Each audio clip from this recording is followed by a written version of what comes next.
In this video, I'm going to focus on how to cast on using the long tail cast on method without having to estimate your yardage.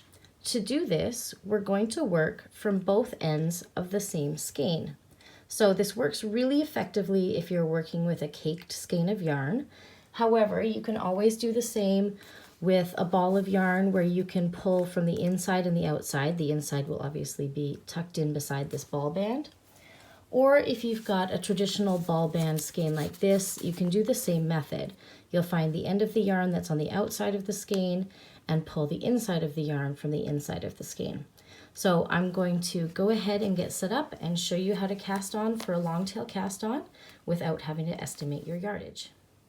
So before I begin actually putting stitches on the needle, I find it's really helpful to wind or pull off some yarn that comes out of the center of the ball, as well as some yarn that comes off the outside of the ball. You can see it's attached here.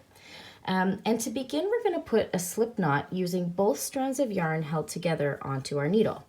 So what I tend to do is pull off a length equal to that of the length of yarn I would like to use to weave in at the end of a project. So once you've pulled off your length to roughly 6 inches, with both of those tails together, we're going to create a slip knot and place that on our left hand needle, or a needle on our left hand, I should say, and cinch it down. And then we're going to transfer that needle to our right hand with the tip pointing to the left. And now we've got our 2 tails, so we can set up our hands to work a long tail cast on. This can be a traditional long tail cast on or a German cast on method, but just know that you've got both of your tails here that you can begin casting on with. One of the benefits of this particular type of cast on is that you don't have to estimate the number of yards you're going to need to cast on your total number of stitches. The downside to this particular cast on to me is that you will have 2 tails to weave in at this end of your project. And once you have your total number of stitches cast on at the other end, you're going to have to cut one of these 2 tails. Now the tail that you'll cut will be the tail that you don't want to work from. For example, I like to work from the outside of the ball, so I will cut the tail that is attached to the center of the ball. I know some people like to pull from the center, so you would cut your tail at the other end. So the other tricky part, or the other stumbling block that some people run into when they're using this cast on method, is that we don't count this initial slip stitch cast on.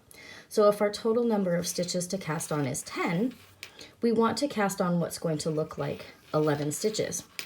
If we count this double as 1, we've got 2, 3, 4, 5, 6.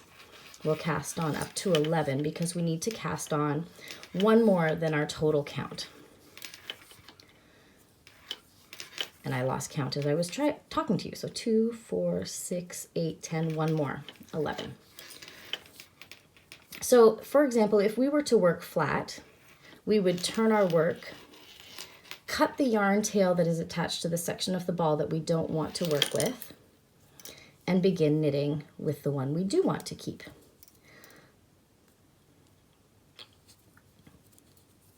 So if this is the tail that I cut, you'll have a tail to weave in at this end.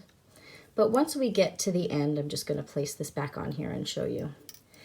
Imagine we had worked across the row. I'm going to do that just by sliding the stitches to the end here.